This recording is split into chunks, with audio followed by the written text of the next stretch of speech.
जय जगत्माता बगलामुखी। ओम ह्रीं बगलामुखी वरदे सर्वसौभाग्यप्रदायिनी समस्त भक्तानां सर्व अभीष्टं साधय साधय ह्रीं ओम स्वाहा.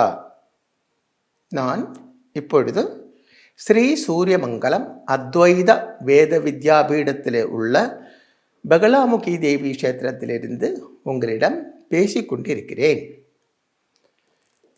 இது அதியோகம். இந்த யோகத்தினுடைய பேர் அதியோகம். அதியோகம் என்றால் எப்படி இருக்கும் அந்த சாஸ்திரத்தை நமக்கு பார்க்கலாம். அதாவது சந்திரனுடைய 6, 7, 8 பாவங்களில் சுபகிரகங்கள் இருந்தால் அது அதியோகம் ஆகும். சந்திரனுடைய அதாவது உங்களுடைய ராசியுடைய சந்திரன் எங்கே இருக்கிறதோ அதுதானே ராசி. அப்போது இது பாருங்கோ, இது கும்ப ராசி, கும்பத்தில் சந்திரன் இருக்கு. அப்போ கும்பத்தில் சந்திரன் இருக்குன்னா கும்பராசின்னு அர்த்தம். அப்போ அந்த ராசியோட அதாவது அந்த ராசி கட்டத்தில் சந்திரன் எங்கே இருக்கிறதோ அதோட 6, 7, 8 இடங்கள். அப்போ சந்திரன் எங்கே இருக்கு? 1, 2, 3, 4, 5, 6ஆம் இடத்துலேயும் 7ஆம் இடத்துலேயும் 8ஆம் இடத்துலேயும் சந்திரனுடைய 6, 7, 8 இடங்களில் சுபகிரகங்கள் இருந்தால், பாபகிரகம் இருந்தால் அதியோகமாகாது.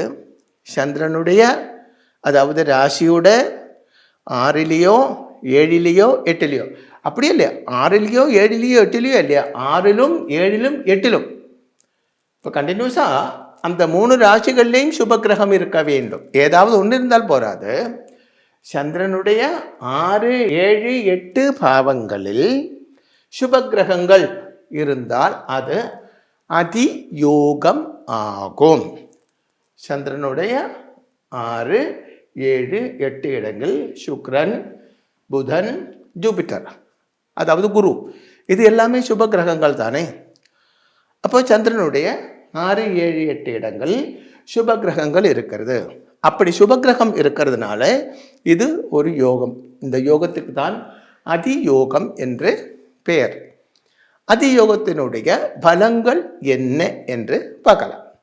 ஜாதகத்தில் அதியோகம் இருந்தால், அதாவது உங்களுடைய ஜாதகம் எடுத்து பாருங்கோ, அதில் சந்திரனுடைய அதாவது உங்களுடைய ராசியோட 6லேயும் 7லேயும் 8லேயும் சுபகிரகங்கள் இருந்தால், அது பாபக்ஷேத்திரமாக இருந்தாலும் சரி சுபக்ஷேத்திரமாக இருந்தாலும் சரி, ஆனால் அங்கே இருக்கப்பட்டது சுபகிரகங்கள் ஆகியிருக்க வேண்டும். அப்படி ஆகியிருந்தால் அது அதியோகம்.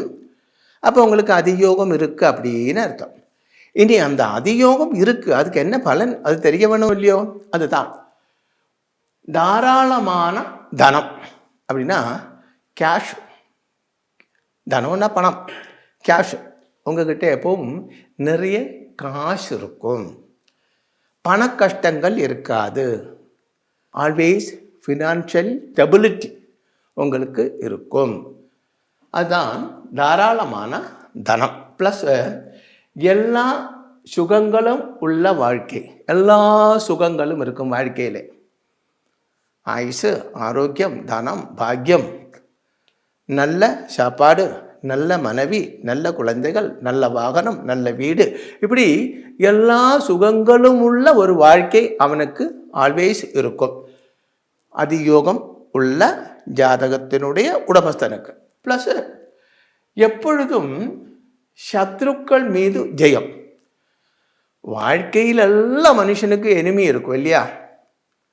எனிமி இல்லாதவர் யார் இருக்கா?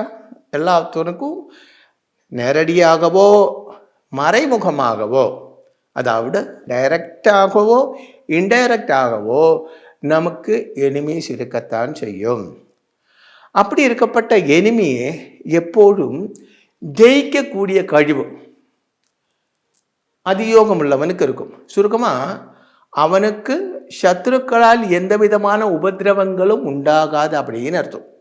எனிமீஸ் இருக்கும், ஆனால் அப்படி இருந்தாலும் எனிமி இவனே வின் பண்ண முடியாது. எல்லா நேரத்திலையும் எனிமியே ஜெயிக்கப்பட்டவனாக இருக்கும். அடுத்தது நல்ல தைரியம், நல்ல தைரியம் உள்ளவனாக இருக்கும், சங்கூட்டம் உள்ளவனாக இருக்கும், எதுக்கும் அஞ்ச மாட்டான், எதுக்கும் பயப்பட மாட்டான்.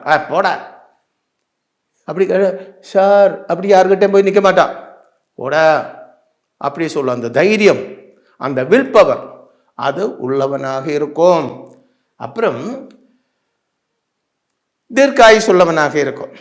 அல்பாயுசல்லை ஒரு 80-85 வயசு வரைக்கும் ஆயுர் ஆரோக்கிய சௌக்கியத்துடன் வாழப்பட்டவனாக இருக்கும்.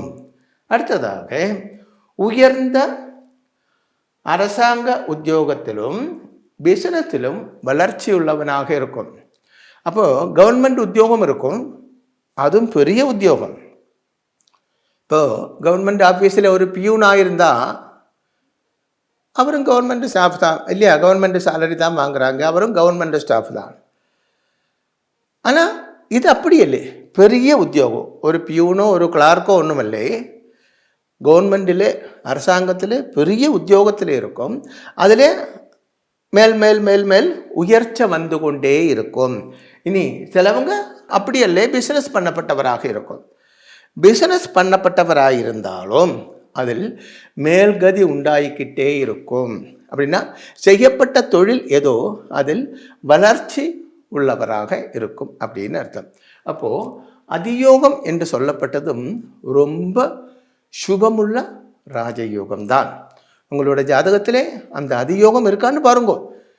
இந்த யோகங்கள் எல்லாம் இருந்தால் முன்ஜென்மத்தில் நீங்கள் ரொம்ப புண்ணியம் செய்த ஆத்மாவை அப்படின்னு அர்த்தம். ஜெகத் மாதா பகலாமுகி அம்மையின் அனுகிரகத்தால் உங்களுக்கு சர்வகாரிய சித்தி உண்டாகட்டும், உங்கள் ஜாதகத்தில் ராஜயோகங்கள் இருக்கட்டும், அது ஒர்க் அவுட் ஆகட்டும் என்று ஆசீர்வாதம் செய்கிறேன்.